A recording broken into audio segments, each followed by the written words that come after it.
Every year, the Institute for the Study of Earth and Man takes a trip that provides a unique perspective on our planet. In 2008, ISCM chose to go to the Badlands of the Northern High Plains. This year's ISCM excursion had something for everyone: geologists, environmentalists, board trustees, spouses, and guests. It is one of the most remote areas of the lower 48 states. It is also one of the classic areas for paleontological research and complements ISCM-supported programs because of the fossils found there. The first days were spent at Marmarth, North Dakota, introducing some of the people to the important field of vertebrate paleontology. We went out with Tyler Leeson to one of his dinosaur dig sites in the Hell Creek Formation. It contains the youngest typical dinosaurs in the world. Fossil plants. We're finding some fossil plants here at this locality. This is one of the best places. Well, I don't know if it is. Bonnie can tell you more about that. But we are finding a lot of fossil material here, and I'm hoping Bonnie can identify some of the material for us. Tyler is the founder and builder of the Marmarth Research Institute in North Dakota. His fossil grounds, located on his family's land, form the nucleus of a new museum. They have yielded a remarkable mummified duck-billed dinosaur named Dakota that was the focus of a recent film for National Geographic. Everyone was encouraged to examine fossils and learn about the ongoing research. Our duckbill skeleton, you can see this was what was on the surface. A couple of vertebrae here, and you can see there's a whole sequence of them here. And then as they get back into the hill, there's not as much erosion. And so then you have the bone, there's not as many cracks. And so it's lying on its side. These are the neural spines, so the pointy bones in the middle of your back. And then we have the left and right femur right here. And then in the wash, where you guys were standing, we found this the toenail. So you can pass that around and look. We had a chance to do some prospecting, digging, and encasing some bones in plaster for transport to the lab. So we'll dig around them here, dig down a couple more inches, and then cover them with aluminum foil or tissue paper, and then soak burlap in plaster of Paris, essentially. And we put that all around the package, and then we'll stick a screwdriver in underneath and then roll it over, flip the whole jacket, so then we have a half package of a half field jacket. And then we'll take it back to the lab. I actually have a bigger one too. I have two sizes, but I only brought the petite. With that size chisel, that's a good combination. The Dakotas and Montana were prime prospecting areas for E.D. Cope and O.C. Marsh, two giants of vertebrate paleontology in the late 19th century. These areas continue to be important because the stratigraphy is of the right age and type for dinosaurs and other large vertebrate animals. Terrain and climate provide good access. It's not heavily vegetated and has sufficient erosion for good prospecting. Whatever doesn't fill, just flop the loose end back across the top, cross lays. It starts to get hard in about 5 minutes, but to actually have any strength, it's an hour. The time spent at Hell Creek allowed everyone to become personally involved in the excavation of dinosaur bones. The next day, some of the group decided to visit Custer National Forest and the site of Custer's last stand in Montana for its historical and cultural importance.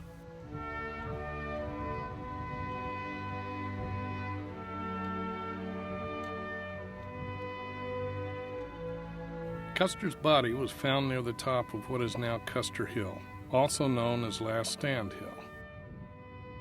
Most of the dead had been stripped of their clothing, mutilated, and were in an advanced state of decomposition, making identification of many of the bodies impossible. A large obelisk inscribed with the names of the 7th Cavalry's casualties now stands atop the hill. The site was first preserved as a national cemetery in 1879 to protect the graves of the 7th Cavalry troopers. It was renamed Custer Battlefield National Monument in 1946.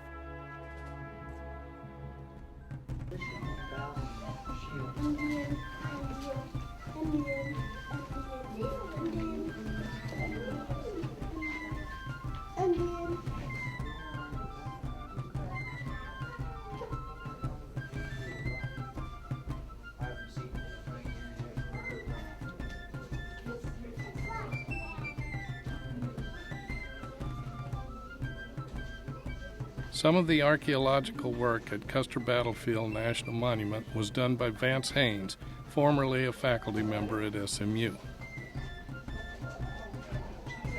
In 1991, it was renamed again Little Bighorn Battlefield National Monument, in a bill that also called for an Indian memorial to be built near Last Stand Hill. The park is now a memorial to both U.S. soldiers and Native Americans who fought and died there. We took a brief drive through Theodore Roosevelt National Park South Unit in North Dakota.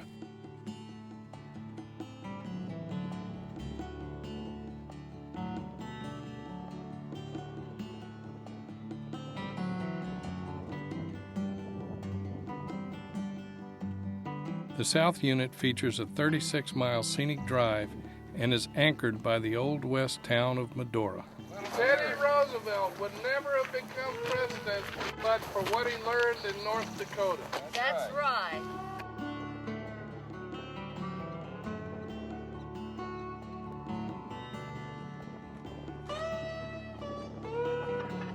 Time was made to stop for group photos in the park.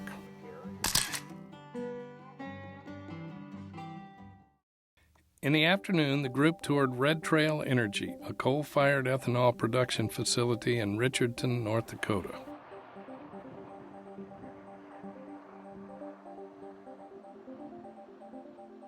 This was the first ethanol production plant that the ISCM group has visited and was an especially important part of our trip. Alternative energy is a major focus of the ISCM, and we were able to see an ethanol plant firsthand to evaluate the economic viability of ethanol as a fuel. The group was well received at the energy plant and given an extensive tour of the corn-based alcohol production facility. It takes us about 30,000 BTUs to make 1 gallon of ethanol. And ethanol in the marketplace, burned in a combustion engine, gives off about 77,000 BTUs. As one of the first coal-fired ethanol plants in the nation, Red Trail Energy produces 50 million gallons of ethanol using 18 to 20 million bushels of corn and 100,000 tons of coal every year. But these are 4 750,000 gallon fermenters. There's a 1 million gallon beer well on the north side, and that feeds the back. That's the finished product. We call it beer because it's about 15% alcohol by volume. We're ready to distill it, separate the ethanol from the leftover, the corn fiber and all the other solids that are along with it, and the water. The plant will generate 2.8 gallons of ethanol from every bushel of corn. Once corn-produced ethanol is ready for distribution to stations, unused parts of the corn plants are dried, milled, and sold as high-quality feed ingredients. Red Trail Energy produces 125,000 tons of dried distiller's grain and 80,000 tons of modified wet cake a year. We're importing about 58% of our crude needs in today's environment, and I think that, with a combination of renewable fuels, drilling more oil in the U.S., expanding our own refining capabilities, that's more of an answer. This is just part of a solution in order for our country to be a little more energy independent. A windmill farm had been established close to Marmot. With a road and no gates, we took a detour to check them out up close. Texas has the most advanced wind generation infrastructure, so the opportunity to visit this facility was of great interest to ISCM participants. These massive structures use the wind to generate electricity and supplement that generated by the burning of fossil fuels.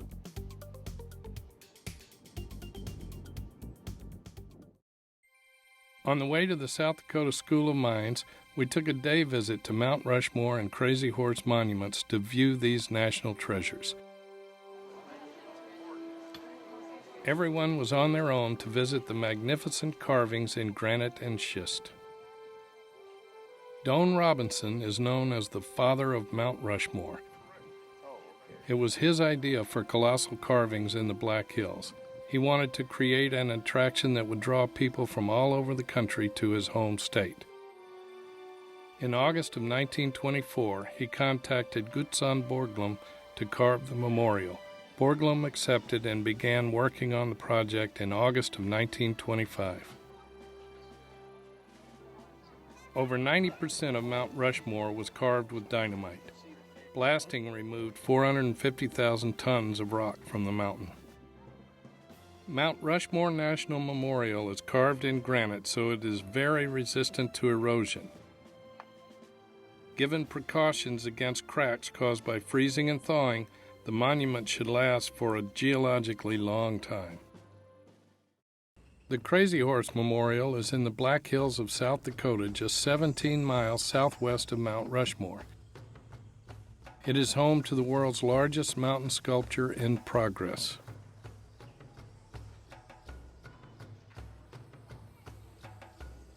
Sculptor Korczak Salkowski began the project in 1948 at the request of Native American elders led by Lakota Chief Henry Standing Bear. Korczak died in 1982, but his wife Ruth and some members of their family continue the project, working with the nonprofit Crazy Horse Memorial Foundation.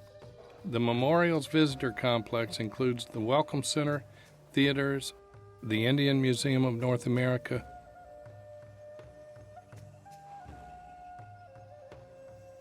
the Native American Educational and Cultural Center, the sculptor's log home studio and workshop, and an expansive viewing veranda.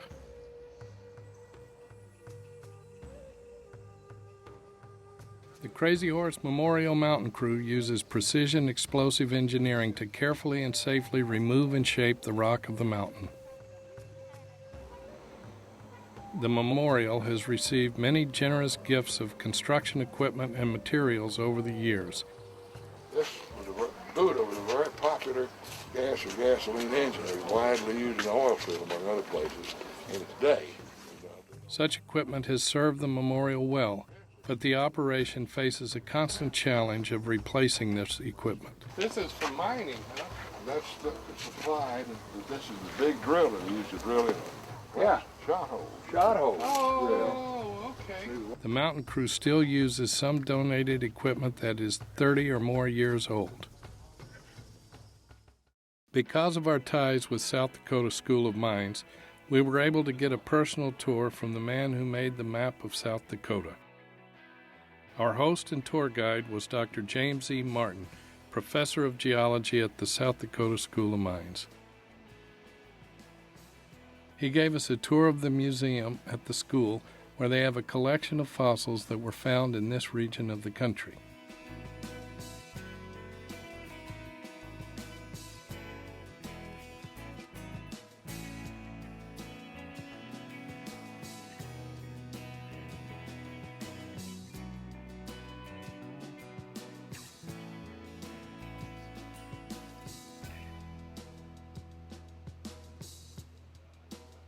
Paleontologists at the Museum of Geology have extensive field experience in the excavation of unique creatures from the past. Collecting nearly 350,000 specimens of fossils, rocks, and minerals, and providing a vivid impression of Dakota life in ancient times. Dr. Martin also took us on a tour of Bid Badlands National Park. The Badlands is an expanse of geological history almost completely exposing the world's richest Oligocene epoch fossil beds, dating back 37 to 28 million years.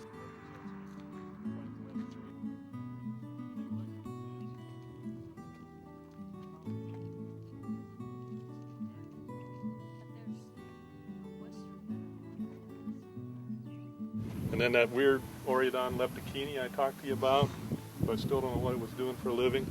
It comes from the high parts up there. So we had the Titanothera, Oreodon, leptokini beds, and now those have all been transferred into actual time units from. As we come this way, all of that is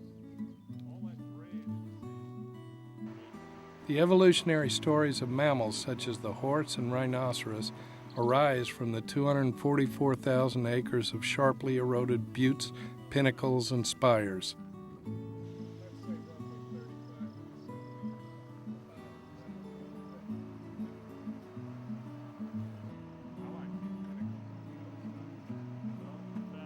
Bison, bighorn sheep, endangered black-footed ferrets, and swift fox roam one of the largest protected mixed-grass prairies in the United States.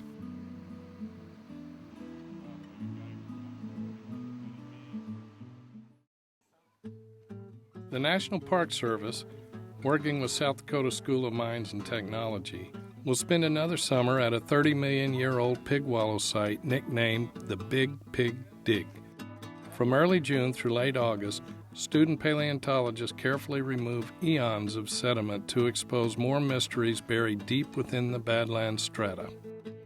The excavation started in June 1993 when two visitors from Iowa discovered a large backbone protruding from the ground near the Kanata picnic area. Fortunately, the visitors followed the correct procedure. They left the bones undisturbed and contacted the visitor center. Although fossils are common in the Badlands, the newly discovered site sparked the interest of the park staff.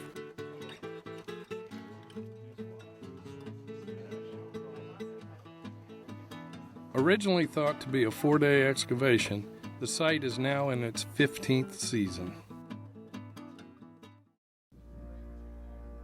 This remote corner of the High Plains is geologically and energy rich, producing oil, gas, and coal from the Williston Basin, generating alternative energy from wind, and producing ethanol from corn. It is rich with its diverse Native American culture, and it is rich with its monuments, mountains, badlands, and parks. It is part of what makes our country great.